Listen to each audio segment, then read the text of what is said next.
আওয়ামী লীগ সরকারের আমলের রাতের ভোটকেও হার মানিয়েছে এবারের বিসিবি নির্বাচন। এমন অভিযোগ তুলে বিসিবি নির্বাচন বর্জনের ঘোষণা দিলেন রেদওয়ান ফুয়াদ।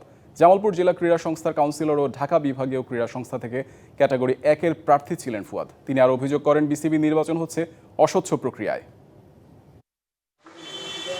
25 পরিচালকের 23 জন চূড়ান্ত, বাকি 2 জনও আনা হবে ইলেকশন ইঞ্জিনিয়ারিং এর মাধ্যমে। তাই এই নির্বাচনে অংশ নেয়ার যৌক্তিকতা দেখেন না জামালপুর জেলা ক্রীড়া সংস্থার কাউন্সিলর ও ঢাকা বিভাগীয় ক্রীড়া সংস্থা থেকে ক্যাটাগরি 1-এর প্রার্থী রেদওয়ান ফুয়াদ। আমিরুল ইসলাম বুলবুল ও নাজমুল আবেদিন ফাহিমের সাথে প্রতিদ্বন্দ্বিতা করার কথা ছিল তার।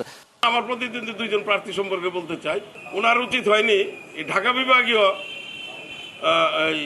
আঞ্চলিক ক্রীড়া সংস্থাকে প্রার্থী হওয়া। কোনো জেলারে কোনো ক্রিকেট নিয়ে উনি কাজ করেন নাই।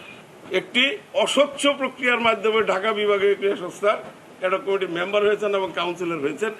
সম্পূর্ণ অস্বচ্ছ প্রক্রিয়ায় ঢাকা জেলা ক্রীড়া সংস্থা থেকে কাউন্সিলরশিপ নিয়েছেন বুলবুল ও ফাহিম। অভিযোগ এখানেই শেষ নয় ফুয়াদের। নির্বাচনের আগেই হয়ে গেছে নির্বাচন, সুস্থ সবল ও দেশে অবস্থানকারী ভোটাররা দিয়ে দেওয়া হয়েছে ই ব্যালট, আর সেখানেই হয়েছে ইঞ্জিনিয়ারিং। আর এই নির্বাচন আওয়ামী লীগ সরকারের রাতের ভোটকেও হার মানিয়েছে।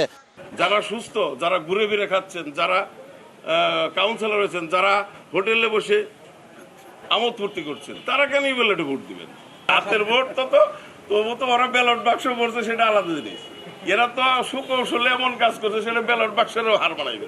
এমন পরিস্থিতিতে নির্বাচনে অংশ নেওয়া সম্ভব নয়। তাই নির্বাচন স্থগিত করে সবার অংশগ্রহণে নির্বাচন আয়োজনের দাবি জানালেন এই সংগঠক। Shahan Papon, DBC news, Dhaka.